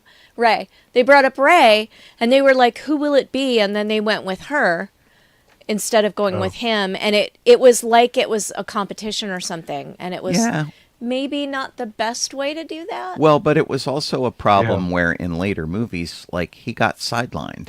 Yeah, that's what I mean. Yeah. They like, once they were done with the who will be the hero, they dumped him. Yeah. They could have both been heroes. Right. Right. And totally. it's tragic that they weren't. It's not cool. Yeah. Well, and it's like they tried to make them both be heroes, but then backed out at the last minute, because in the last movie, The Rise of Skywalker, Finn spends half the movie going to Rey going, I got something I want to talk to you about, which I'm pretty sure was going to be, hey, I feel the Force too. And then he never gets there. They forget all about him. It's like they bring other characters in, which we didn't need. It was dumb. Yeah, you know, it felt like very much like that with the final trilogy. Was just like they were going in one direction and then they blew it off and went somewhere else, and it was so scattered. Yeah, it was definitely a big bummer. Yeah. Well, you know, TV at least Disney Plus TV picked it up. You know, The Acolyte. The main character in that is, you know, African American, and Skeleton Crew isn't the main character in that also? You know, so yeah, one of the goodness, kids is. I haven't seen The Acolyte. He's supposed to be the main guy, so I can't really speak to The Acolyte because I didn't watch it. Yeah, she plays twins, but they're the main character. Didn't see it. Did you see it, Jeff? Yeah. Was it good? Yeah, I like it. Yeah, it was good. it about bad I guys though? I thought the first episode was what? Was it about bad guys? Because I thought Say it was what? about bad guys. Bad guys. Was it about bad guys? I don't like. Yes and no. I mean, it has a gray area in it that where you think someone is something and they're not. So it's Oh, okay. they play with that a bit, and it's good. And I We felt really the need to first watch episode it, has Sean. a little bit of stilted acting in it or something, and that was probably the director's fault because the rest of the series was great. So I'd say give it a shot because I thought it was pretty good. The whole reason I didn't want to see it was because I thought it was, like, let's make the bad guys seem like everybody identifies with them, and I really hate that. Well, what they do is the Star Wars universe is very black and white. Jedi good, Sith bad. And in the Acolyte, from what I understand, is they mess with that a little bit. And they're like, well, the Jedi are kind of bad and the Sith are kind of good. And they like gray area the whole thing out. And so a lot of people were like, that's not very Star Wars. And those were the complaints that I saw about it. Yeah, that's what I'm saying. You need to see it for yourself because there's a lot to it. Because I can't say hey, I like that, you should like it. That's not how anything is going to work. It's just that it was a good show, and plus if anything else, just watch it for the music because the music was great, like a wonderful musical score for it. But yeah, we'll get to it eventually. I say see it. Cool. Theme parks. We got a lot of theme park news. We do. One of the big ones near us. Holy crap! Six Flags Magic Mountain seems to have rolled back its branding to mostly just Magic Mountain. They've sort of shrunk the Six Flags part of it. They just redid their sign outside the theme park where it now says Magic Mountain, where it used to be Six Flags. Yeah. Which is interesting. But they just shut down what was one of their most popular rides, which was their Superman Escape from Krypton roller coaster. And it's been closed for a while, and now they've like permanently closed it, apparently because they were having trouble getting parts for it to update it. I imagine it's fairly old ride, but not that old. Yeah, but it was it was like a record setter when it first came out, and it was kind of attached to another ride. So there was the Superman coaster, and then there was the Lex Luthor Drop of Doom tower. And that is still going, apparently, the Lex Luthor ride, but not Escape from Krypton. Yeah. It almost made it 30 years. Escape from Krypton did. And it was the fastest and the tallest roller coaster in the world for a while. Yeah. Yeah. Because Superman was just one that kind of launched horizontally and then kind of went vertical. I don't know if it was perfectly vertical, but yeah. And they flying like Superman, basically. Yeah. They don't even know what they're going to do with it yet. They're just like they just shut it down. Yeah. They'll see. But if you're a fan of roller coasters, it was a pretty epic ride, and Six Flags is really funny because, like in the Southern California area, you hear a lot of people talk about going to Disneyland all the time, and then you hear them talking about going to Knott's. Very few people talk about going to Six Flags, and it's not that it isn't always busy. It's just like a really different kind of park because it's less of a theme park. Yeah. And more of just like a ride park. Yeah. Thrill park or something, or amusement park. It needs to have amusement park, I guess, is the proper term. So. And then, did we just talk about the Fast and the Furious coaster? We did not. We talked about Superman. That's weird. Okay, Yeah. the Fast and the Furious coaster track has been completed at Universal Studios in California. So that should be opening. So the interesting thing about this, Universal Studios Hollywood consists of 2 levels. One is up at the top of the hill. The other one is at the bottom of the hill where the sound stages are and the Psycho House and the tram tour goes. And there's a giant escalator that takes you down and up between these 2 levels. And so this roller coaster is going from the top level to the bottom level, and I assume back. And there's a loop that goes around the escalator, which is kind of crazy. So the cars will be able to rotate 360 degrees so you feel like you're drifting, like in the movie. So Cool. they don't have an opening date yet, but with the track done, I assume they'll be doing testing in short order. Yeah. I would imagine so. And they are taking out a ride that I think Colleen's company worked on, which was it was part of the tram ride where there were big screens around you that was basically a movie of the Fast and the Furious while Yeah, you it were in was. the tram. Oh, yeah. Work on that. Yeah. We did it in Florida for sure. And So last Friday there was a surprise at the Pixar parking lot in Disneyland Resort, California. and me without my marshmallows. Right. A car caught on fire, which led to more cars catching on fire. And Yeah. this particular article, I read another article that said how many cars there were. I feel like it was between 4 and 6. This says 12. This Eyewitness News. Yeah. Oh, are you looking Yeah. at? Are you? But I'm Oh, looking wow. at an actual article about it, Okay. and so I had heard that it was a RAV4 that went up, but it wasn't. In No, this this- article it says it was a Kia Sportage. right, it was a Kia, but there Exactly. were Yeah, 12 exactly. vehicles that burned, and one of them could easily have been a RAV4, but Yeah. it didn't start it.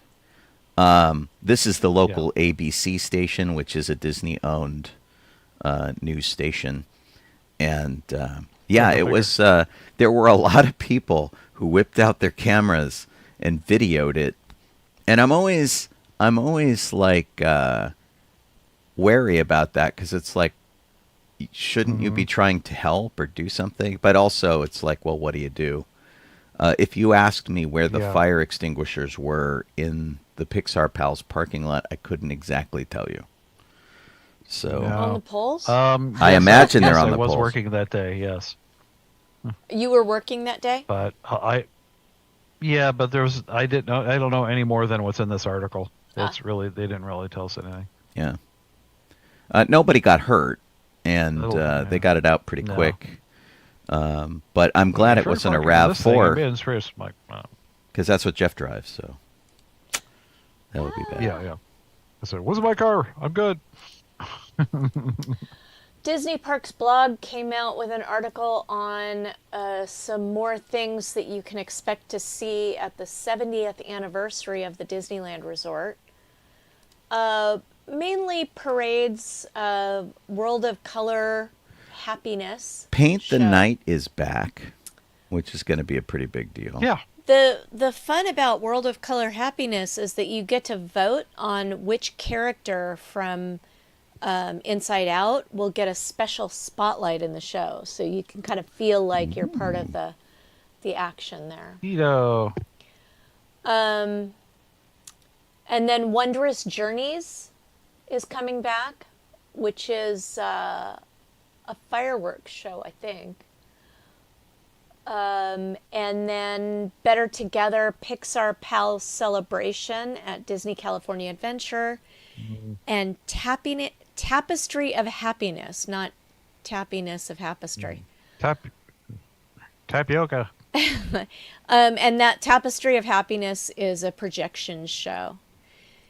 The characters will have new clothing, including, interestingly,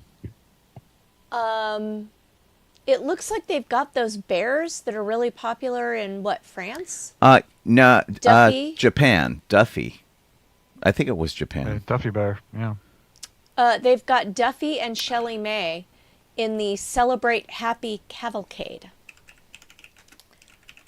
Okay. And they're all wearing, it looks like 80s clothing, basically, is their Celebrate Happy Cavalcade costumes. Okay, yeah. And then they're going to decorate all over. They're going to even put some things that refer to the 70th anniversary as decoration inside some of the rides.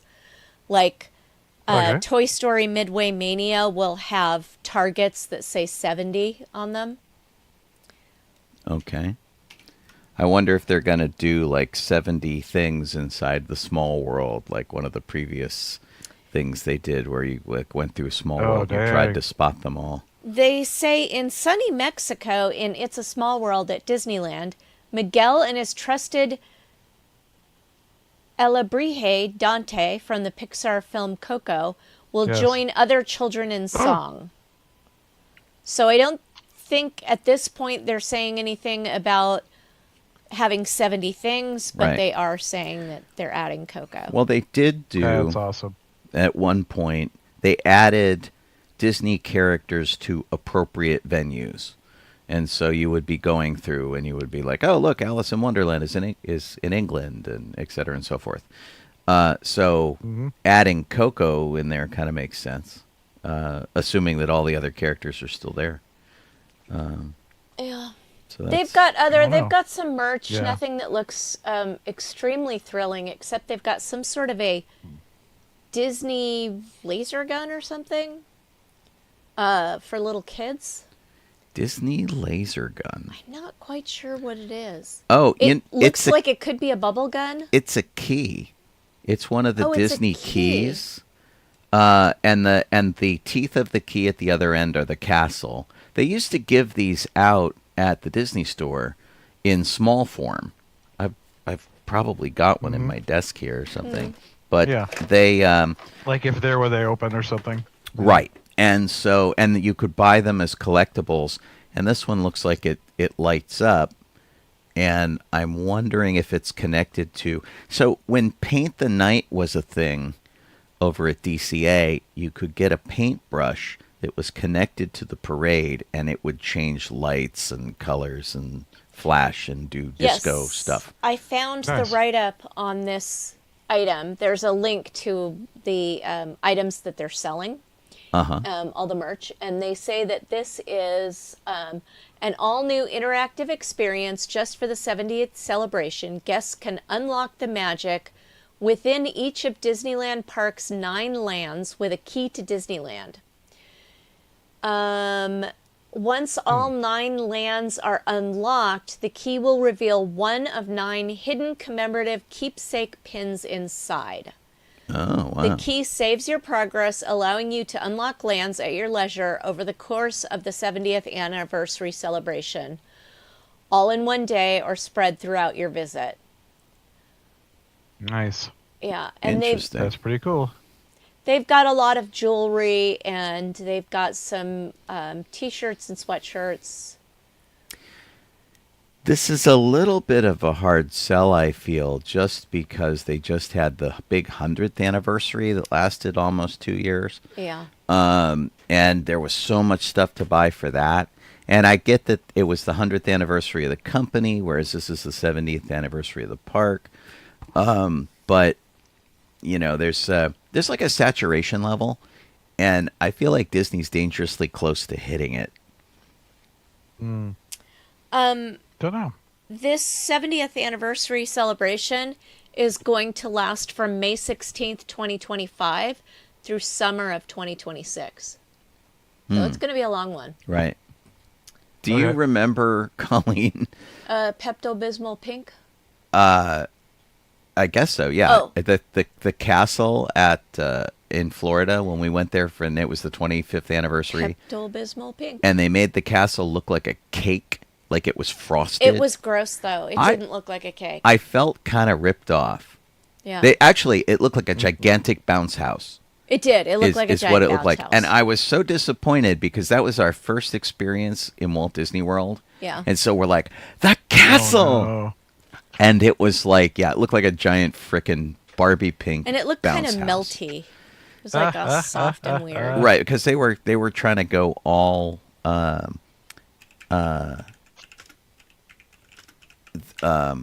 cartoony with it.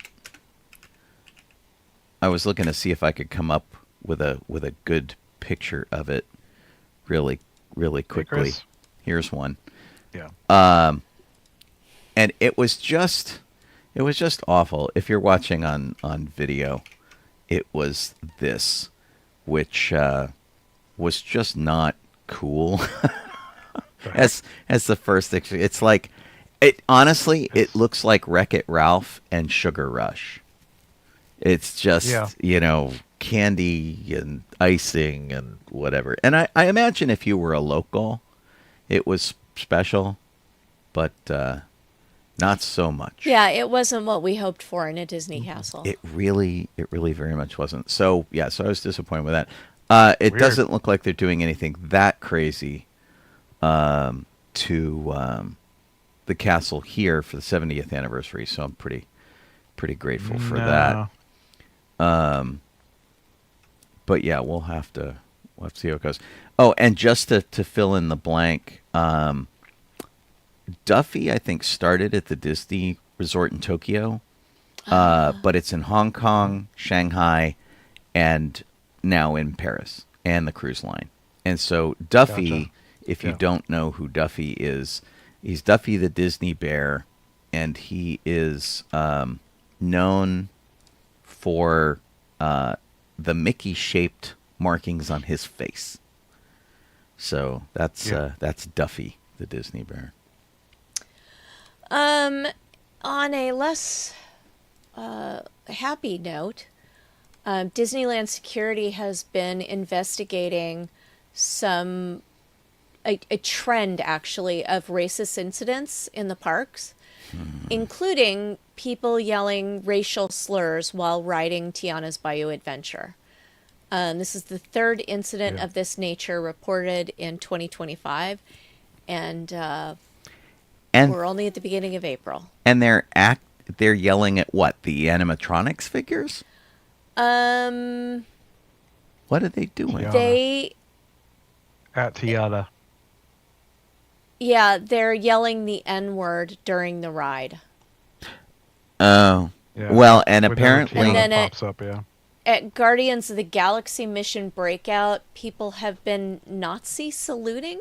Yeah, for the photo. I've been seeing that, which sucks because it ruins the photo for everybody else in that car who's on vacation. Yep. I don't understand people, and I'm sure they think they're freaking hysterical, but none of it's funny. No, it's not. And look, No. I am a fan of doing little pranks and stuff. This is not a prank. This isn't funny. This is like really serious. Yeah. And This is heavily punching down, yeah, which is not cool at all.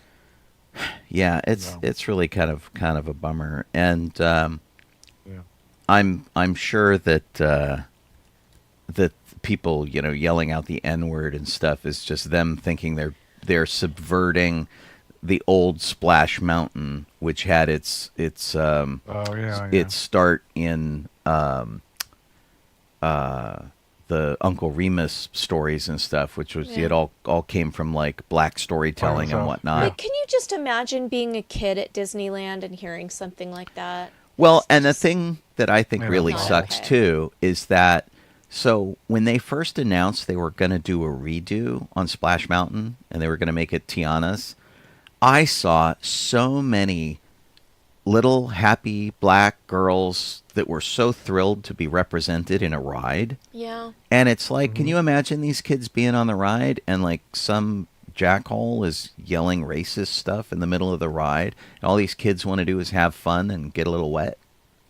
What the hell? I hope they Yeah. get caught and Yeah. lifetime banned. Well, and that's the thing is that kind of thing has got to be an ejectable offense. Yeah. Right? Yeah. you'd On think so. happier news, If they in catch 'em. Florida, Yeah, Lori, I say really kind of. Too bad. deal with it. In happier news in Florida, there is a new baby giraffe at the Animal Kingdom named Tucker. And there are some cute photos. Yeah.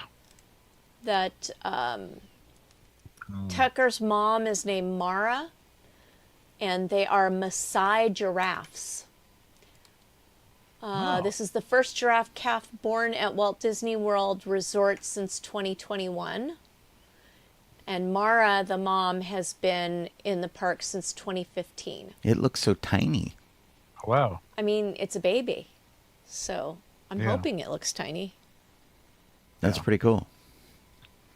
Oh, and Eric said that Duffy is actually Mickey Mouse's teddy bear, and that's part of the backstory. Oh, that's cute. Yeah. I always thought he was kind of strange, but I just feel like Duffy is strange because he seemed to spring out of nowhere. I didn't know the backstory of it being Mickey Mouse's teddy bear, and so I was like, suddenly there's a teddy bear. I don't understand. Yeah. Well, and I feel I don't like remember him having one. Well, and I think the actual idea came from like somebody working in the park. Could be. And so he did kind of spring up from nowhere. And I feel very much like he was sort of like a retcon kind of deal. It's like, how are we gonna fill it? Because he doesn't have much of a following here in the United States. And maybe that's it. He apparently also has a Mickey birthmark on his hip. Yeah. His feet have them too. Yeah, so he's like all about, and he's got a whole line of friends and stuff that are part of his thing. It's like not really connected to anything. It says here that the Disney Bear was originally created in 2002 as a unique product for the opening of Once Upon a Toy, a merchandise store in Walt Disney World's Disney Springs shopping area. It was not particularly popular at the time. The Oriental Land Company executives were looking for fresh ideas for Tokyo Disneyland, and in 2004 they adopted the character, gave him a name, a sailor suit, and a backstory. Yeah. Minnie Mouse gave Mickey a teddy bear to keep him company when he's traveling. And his name comes from him being in a duffel bag. Yeah. So there you go. Huh. Learn a little something every day. Oh man, wonder how many heads were in there. In the duffel? Gross. 8. 8 heads in a duffel. Yeah, see. There you go. There is both kind of an animation and a model of the Lion King land, which is coming to Paris Disneyland. I don't think I even knew there was a Lion King land coming to the resort in Paris. I don't remember that either. I heard that they were doing it. I feel like it's what they switched gears from when they were going to do a smaller Galaxy's Edge. And that's a bummer. And then so that vanished off the maps, and the Pride Rock started to appear on the maps. On the one hand, bummer that they're not going to have a Star Wars land there. Yes. But on the other hand, having more diverse things in the parks is probably better. Yeah. And, Lion King is still, a super, super popular franchise and whatnot. And, But it looks kind of like they're having the same, that it's just one ride. They've built a mountain, and they've got a log style ride. It's like essentially, Tiana's. Gonna be like a Splash Mountain kind of ride. Yeah. I've got the video up here if you can see it. But basically, it's like there's Pride Rock, Simba's up there, and the boats it totally looks like Splash Mountain going down the flume. Yeah, and it wouldn't surprise me if the ride is almost identical in layout and whatnot. So it looks kind of interesting, And it'll be a neat environment, I suppose. And if you're a big fan of The Lion King, then you're covered. So I would like to go back to Paris. That's not enough to get me there, but I'd like to go back. I'm just throwing that out there. Okay. Have fun with that. Right. There are May the 4th items that you can buy at Disney. They're coming to Disney Store. I'm sorry? I think Sean talked about a couple of the popcorns, but that was it. Well, it's interesting because this says that it's not coming to Disney Store or Disney World or Disneyland until May 4th. Wow. Yeah, so it's not cool. even So really Season yet. of the Force, because Season of the Force ends like May 9th. Yeah, they're doing this sort of like late reveal, I think, to keep people coming back. We talked about the popcorn buckets previously, and they've got a series of like 4 or 5 of them that they're releasing over the course of the Season of the Force. There's a Jawa one coming, and there's a couple others that are coming. And but May the 4th, I think, has been grabbed by Disney as an official Star Wars holiday. And so they have all sorts of things that they're going to release on that day. They're showing here 2 T-shirts, 2 hats, a bag, a pin, and a magic band, and ears, and another shirt, like a baseball style shirt. Right. And they're interesting enough. I don't think there's anything that I'm like, oh my God, gotta get it. Yeah. But I do like that they've got a little something for everybody. That's true. Yeah. Yeah. The rest of the Disney news is all stuff that was there last week, and it's basically more about the 70th anniversary. Right. A little bit about Rex coming to Disneyland Resort for the 70th anniversary, and an inside look at the Downtown Disney's Lululemon, Nectar Life, and Bopa-Go stores. I'm trying to figure out they're going in the ESPN Zone building. Oh, interesting. That has been blocked off for a while. That makes sense. And they've been doing special presentations in there for movies, and then closing them off. And so, yeah, it looks pretty interesting. Nectar Life is bath and body products. I thought it was ice cream. Imagine my disappointment when I realized that it was bath and body products. Right. Looks like ice cream. Bopa-Go is boba drinks. And of course, we all know what Lululemon is. And there are also 2 new restaurants that they're putting in. One is called Arthur and Sons Steak and Bourbon, and one is called Pearl's Roadside Barbecue. And I'm trying to see where they're putting that. That may also be in the ESPN building, but it doesn't say. It just says the spacious patio and shine bar will have views of the downtown Disney promenade, creating a welcoming vibe. So I'm not entirely sure where those are going recently. It does look like a big space, so it seems like it would fit in that. Maybe like on the second floor and of stuff above the it or something. ESPN building. Because the Parkside Market, I think, is pretty full. Porto's hasn't opened yet. Oh, you know where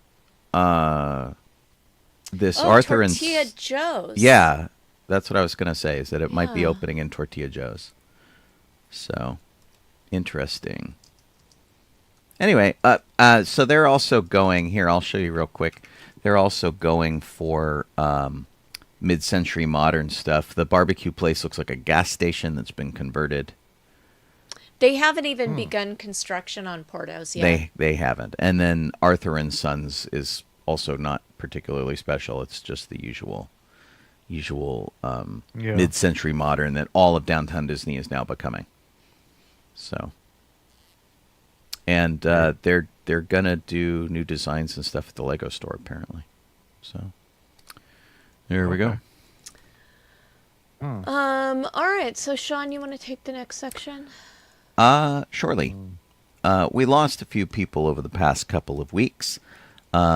Jay North, who was the star of the original Dennis the Menace television show, has passed away at the age of 73.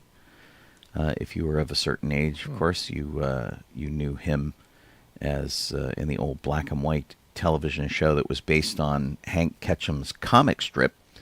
It went for 146 episodes, and when that series ended, Jay North did lots of guest shots. Man from U.N.C.L.E., The Lucy Show, My Three Sons, things like that.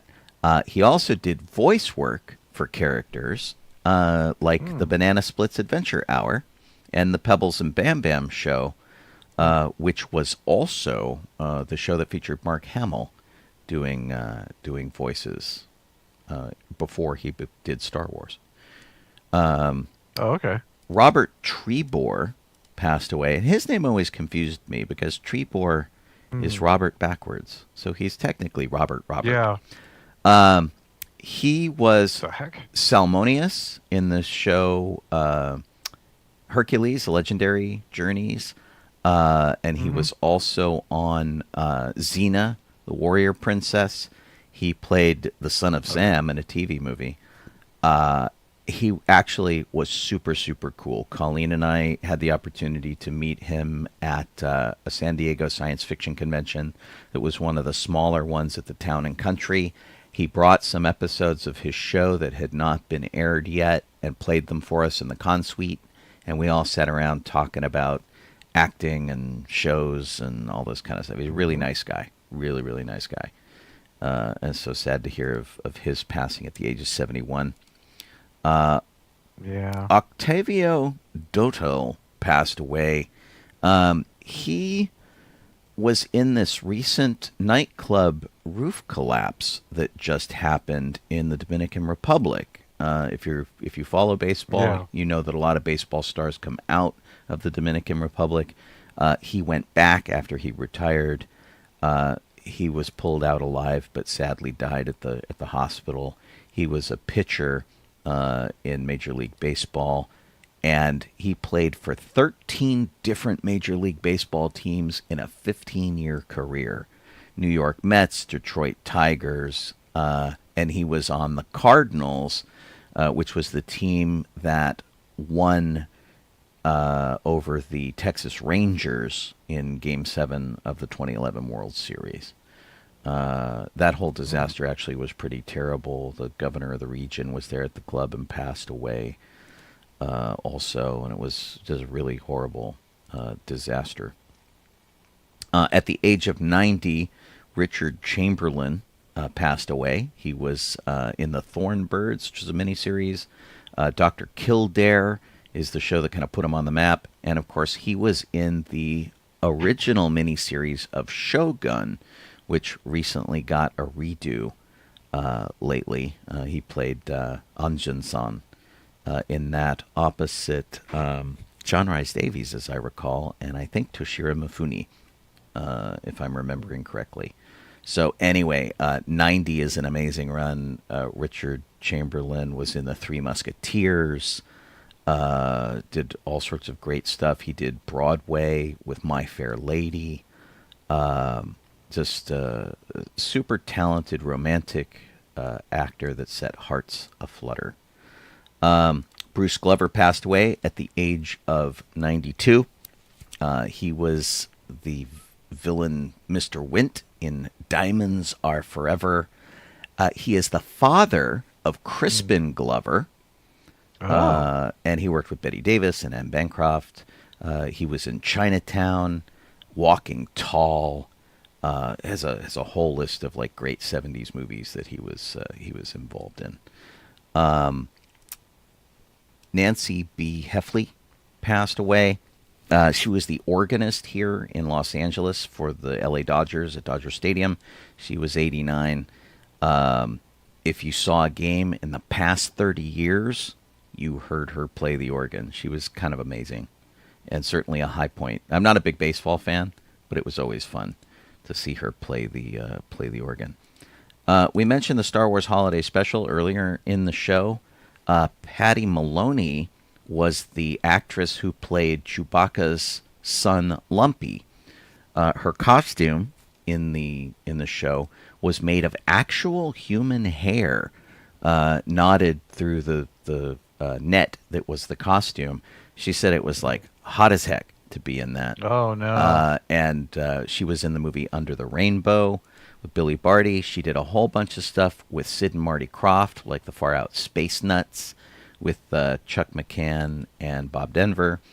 Gotcha. She was on Little House on the Prairie, Charlie's Angels, The Love Boat, Trapper John M.D., all of this kind of stuff.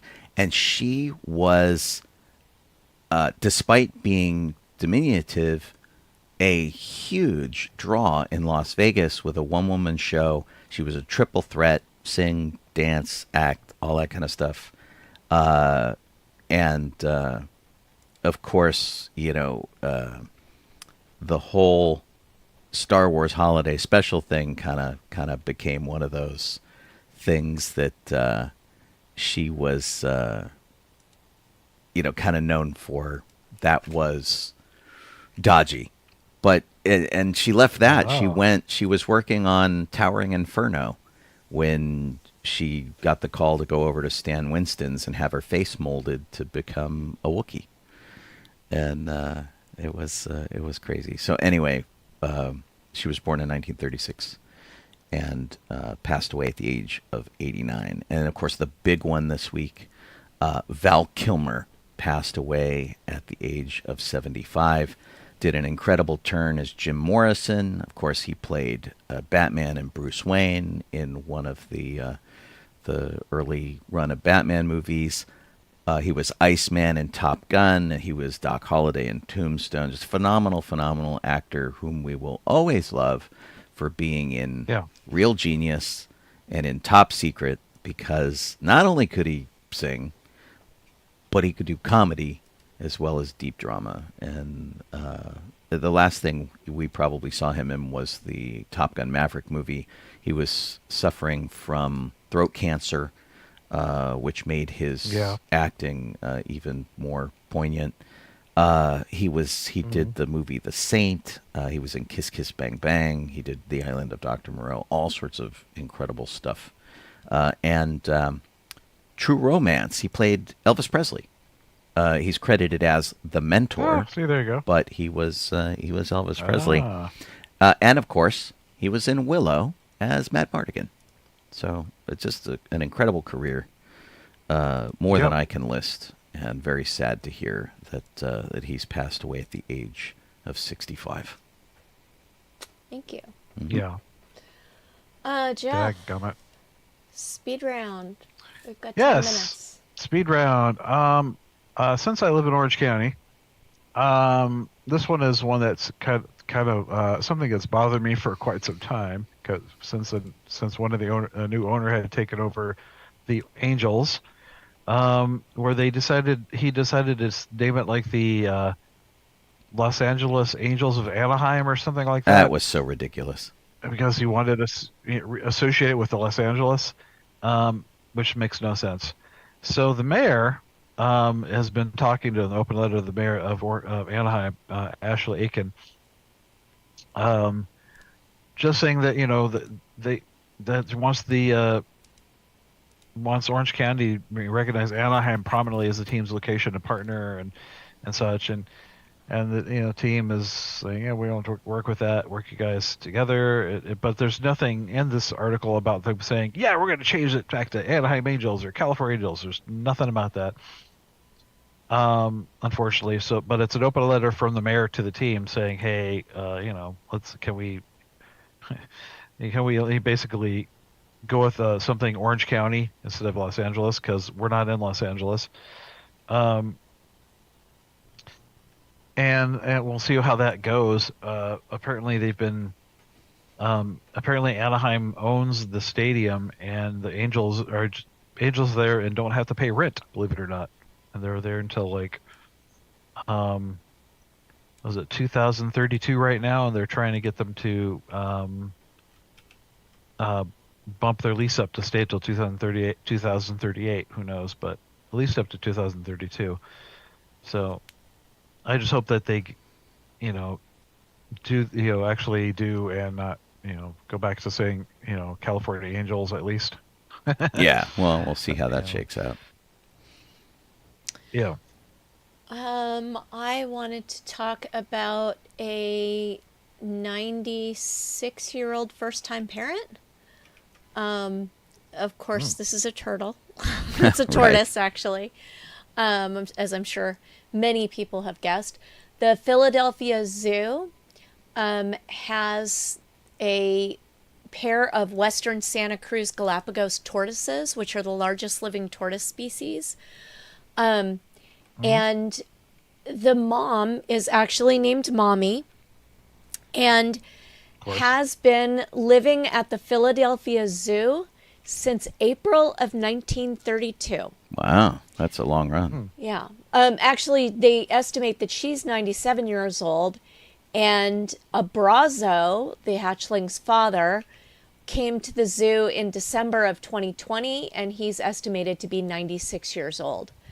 The mommy laid 16 eggs, and the 4 of them have hatched so far, and they are all female.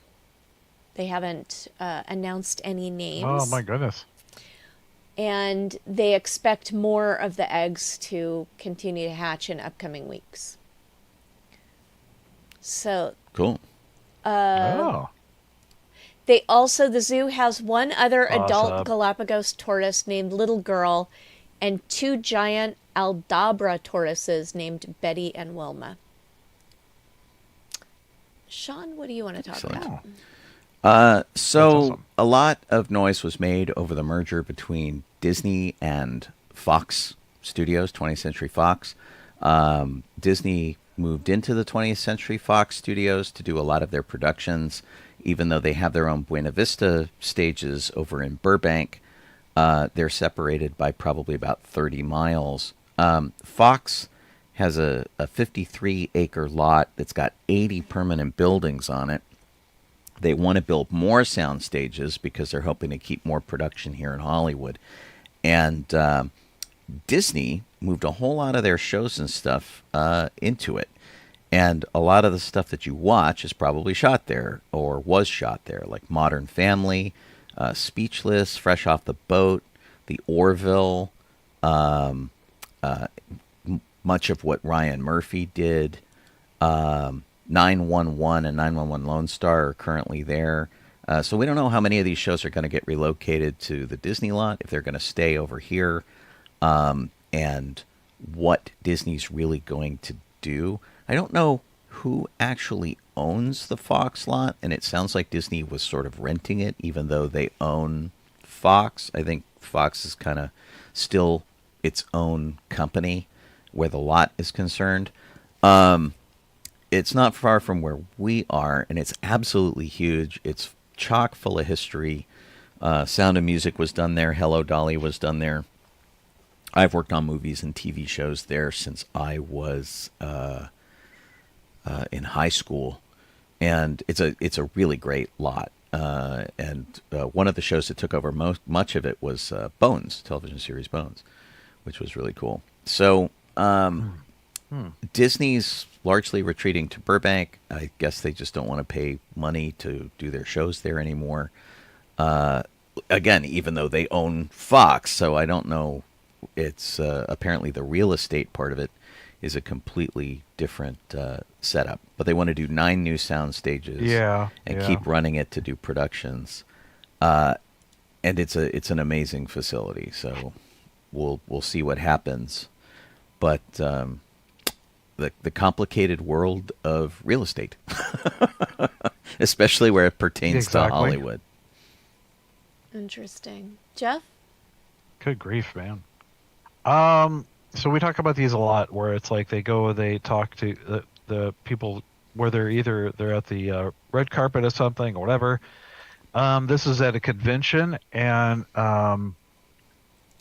in Mexico. And it was what was the name of the convention here? It was La Conve Anime Convention, and it was in Mexico. It's an anime convention. And Finn Jones was there. Finn Jones is from Game of Thrones and such, and he has also played Danny Rand, aka Iron Fist. And they, during a panel, he was asked if he would come back, and of course, yes, he wants to come back. He says that all the time. He's also aware that, yeah. He's aware, of course, as well, of the critique of his character and him playing it. So, but his response was, to the Christmas, give me a blinking chance, man. I'm here and ready. I would prove people wrong. Yeah, he has never not said he wouldn't come back. Yeah. So, and I would like to see that back because I want to see them do something different, based on the comics. Like Heroes for Hire. That was a whole long series with him and Luke Cage doing being Heroes for Hire, literally in the comic. So it would be great to see them do a series of that. But I don't know if that's what their plan is at all. They didn't know they would even bring Daredevil back for the longest time either. John Williams was out and about on Thursday, last week, I guess. Mm-hmm. He went to the Walt Disney Concert Hall for the Yo-Yo Ma, Williams, and Dudamel concert. And someone that I know on Facebook, and I can't remember who it was sitting right behind him. Oh, really? Yeah. How funny. Oh, wow. Yeah, but I don't remember who it was, unfortunately. And they brought him out on stage so that he could wave to everyone. Unfortunately, he's in a wheelchair. So. As much as I hate to say this, if you are a John Williams fan and you find out that he's coming to conduct a concert in your area, see him now. He's 93 years old, and him being in a wheelchair doesn't give a lot of hope for the future. It's one of those things that like I've been going to a John Williams concert since 1977, and I'm actually starting to get a little worried about him right now. So, yeah. Sean, you want to take a final topic and wrap the show up? Sure. So, the Hollywood Walk of Fame generally recognizes people who do recordings. They do radio. They're like records, radio, television, and film. And for the very first time, they have acknowledged a sports icon. They had to create a new symbol for the middle of the star instead of the record or the microphone or the film camera, or what they usually put there. They put a trophy with a star in the middle of it, representing sports. And Billie Jean King got the first of these stars on the Hollywood Walk of Fame. Magic Johnson was there to support her, as was Elton John, as was Jamie Lee Curtis, and of course Billie Jean King's family was there. And these are no slouch, the stars. The stars currently cost $70,000 to put in. Wow. So I don't know who paid for it, but it's kind of amazing. And of course, she's very deserving. She won 39 Grand Slam titles playing tennis. She won the Battle of the Sexes match, which was a big deal, men versus women, and she kicked butt and took names. Oh, yeah. She has been an activist for women, for race, for LGBTQ rights. She's been out there fighting the good fight. Very deserving. She's also the first female athlete to get the Presidential Medal of Freedom. So, she's been out there doing a lot of stuff. And she also owns part of Angel City Football Club, the LA Sparks, and part of the Los Angeles Dodgers. So, if you like those teams, you owe Billie Jean King a little thanks. Anyway, it was pretty great. It kind of a surprise. Actually, somebody else got a star like on Monday or something, and I completely have forgotten in the wake of this, which was pretty funny. But yeah, it was just kind of like nice to see. And if you're wondering what Elton John was doing there, he wrote a song about Billie Jean King and her team, which is called Philadelphia Freedom. So that's why that was. A quick note to Dawn, who asked what I was doing the past week. It was involved with motion capture, and no, I can't tell you any more about it. We'll tell you later on when they announce the project, and I can't actually say something about it. I will say that if you're a sci-fi fan, it'll be fun, and that's vague and non-pointed. But I had a pretty good time working for the week, which was good, and it was a pretty solid thing. But we went very long, and that's why we didn't do the show last week. So all my fault. You could be listening to us on sci-fi.radio, sci-fi for your Wi-Fi. We have music there 24/7. We have live shows scattered throughout. You can check the schedule at sci-fi.radio, and the time zone wherever you happen to be will adjust so you can see when these shows air live. I will be on the air tomorrow at 9 a.m. Pacific time to 11 a.m. Pacific time to wrap out the week for our Good Morning Tatooine show. And that'll be 12 noon Eastern time here in the United States. If you are elsewhere in the world, check that schedule.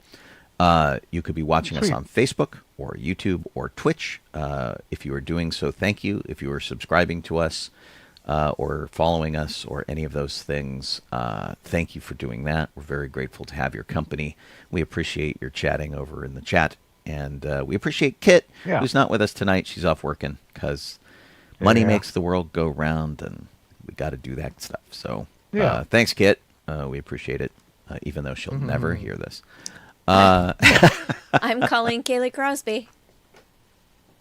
This is Jeff Donoho. I am Sean Obi-Shawn Crosby. As always, may the force be with you. May the force be with you. Let's see. I'll get our credits up here for the video people. By video people. Yeah. And then we got Ronald McDonald House on Saturday and Anacon. I forgot about the Ronald McDonald House on Saturday. That's going to be fun. That's Ghostbusters, right? Yeah. Yeah. That'll be great. We're putting the cars on display. And It'll then, be fun. Anacon after that. All right. Yeah, all day long. All day long. I get to do a little while, then I go to work. All right. Bye, video people.